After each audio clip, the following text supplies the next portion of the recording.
Good morning, everyone. I'm your host, Veteran Mountain Man, and I'm back for another Prepared Monday. And today we're actually going to talk about initiating your micro farm or micro homestead. Now, I know I've done a lot of discussions about preparedness in the past, and I know I've been gone for a bit. Part of the reason is I bought over 3 acres of Middle Tennessee property. It is pretty barren, actually. It had been used as cattle farmland. And over the past year, I've basically been planting trees, setting up some fencing so that I can put in a chicken run. I've almost finished that. I'm in the middle of getting some berry bushes going, some nut trees going, and I've generally been working my land and trying to get things established so that I can actually start becoming more sustainable. But one of the things I wanted to talk to y'all about today is that a lot of people put a huge focus on you've got to have 10 acres, you've got to have a water source, yada, yada, yada, yada, yada. And they give you this huge list of what sounds unobtainable. But there are easier ways to get started. If you can't relocate and you're stuck on an acre or about an acre, maybe three-quarters of an acre, stuff like that, and you're not in an HOA, there are actually things you can do on your own property to start making you and your family more self-sufficient, more sustainable, and less dependent on grocery stores, the government, your job, all of those things. And what it really comes down to is a little careful thought, some foreplanning, and understanding the very basic natures of what self-sufficiency and self-sustainable living is like. So one of the things that you can do that most people don't ever think about is plant a real fruit tree. Now, I'm not recommending planting any specific type of fruit because depending upon where you are in the United States or in the world, you're going to have different climates, and different climates push themselves or lend themselves to different types of fruit very readily, others not so much. Like here in Middle Tennessee, I planted apples, peaches, plums. I'm going to be putting in some cherries. Next spring, I'll be doing some more strawberries. My strawberries didn't turn out this year because we had a freak frost and I didn't have them covered well enough, so my strawberries died on me. But I've got blueberries, I've got raspberries, I'm going to be putting in some blackberries, some gooseberries, and some loganberries, all of which lend themselves very well to this environment. Now, as I just said a little bit ago, I've also started putting in chickens for eggs and chicken meat. Now, a lot of people will tell you, well, laying hens aren't very good for meat. Okay, laying hens don't get as big as straight up meat chickens do. True. But the way people used to deal with eating chicken and the way people used to deal with getting their eggs was that they would have laying hens. And when the hens quit laying, you would set up some chicks with one of the few hens that are still laying, get them inseminated, lay some chicks, start raising the chicks, and slowly wean out the hens that weren't laying by eating them. And this is a sustainable tactic and technique that the Amish and the Mennonites and many of your primitives are still using to this day, and is very, very viable even for modern people who are living in rural communities.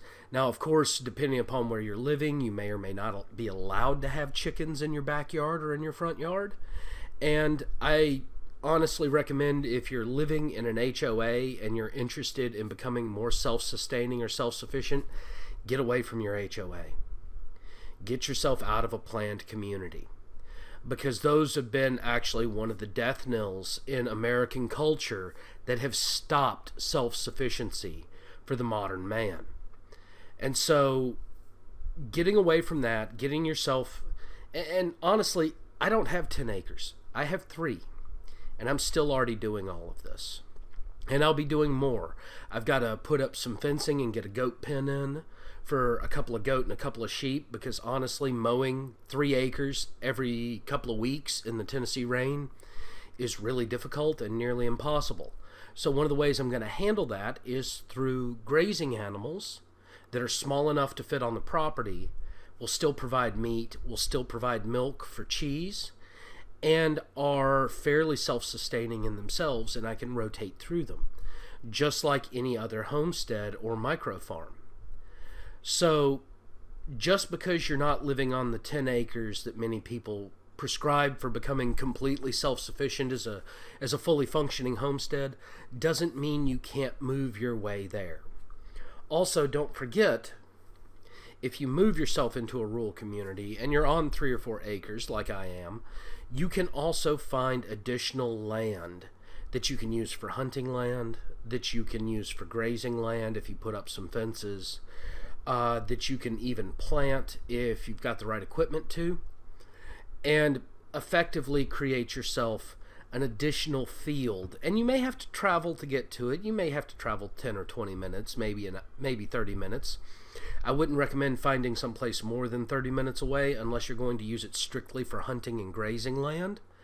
And the reason being is because in that condition, it's going to be very difficult to get there and get back on a semi-regular basis. And if your crops need watering or something of that nature, it'll be very difficult to set that up and deal with it every day. If you've got to drive 30 minutes there, you've got to drive 30 minutes back, it'll just become too cumbersome.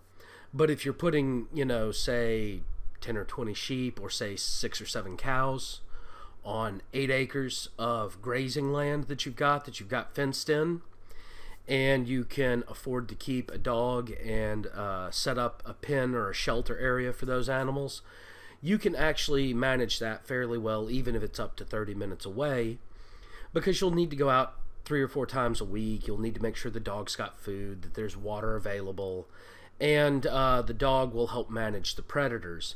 You can also do things around the property line to mitigate predators and things of that nature beyond your fences. And I will definitely do some Prepared Mondays and discuss some of that as well. But I did want to start encouraging people, especially with the political unrest, especially with the riotings. You really need to start considering this style of life, because honestly, it's going to prepare you for the worst. And with this pandemic going on right now, I've worn a mask exactly 3 times. Yeah. Since March, I've worn a mask 3 times. Because most of the time I'm out on my property, or I'm out here in this rural community that has less than 25,000 people in the entire county. And realistically, we did not have COVID out here. We had like 40 cases in the entire county. It was not really a thing here. And even the county to the south of me, which is fairly rural, the only reason it had a huge outbreak is because there's actually a statewide prison that's there. And 85% of the cases are in the prison. So start considering yourself to move away from the major metropolitan areas. When you start looking at that, I recommend looking at auctions. And I know a lot of you guys don't have money that you can just put out, but that might be something you could consider if you do have if you do have 60 or 70,000 that you can do. An auction would be phenomenal. If you don't, you can start looking in the $100,000 range and find yourself a few acres with a house in the $180,000 range and get yourself started fairly well. I mean, it is hard work. You are going to be digging holes. You are going to be digging ditches. You are going to be, tilling ground by hand or using a small rototiller on a garden tractor, basically.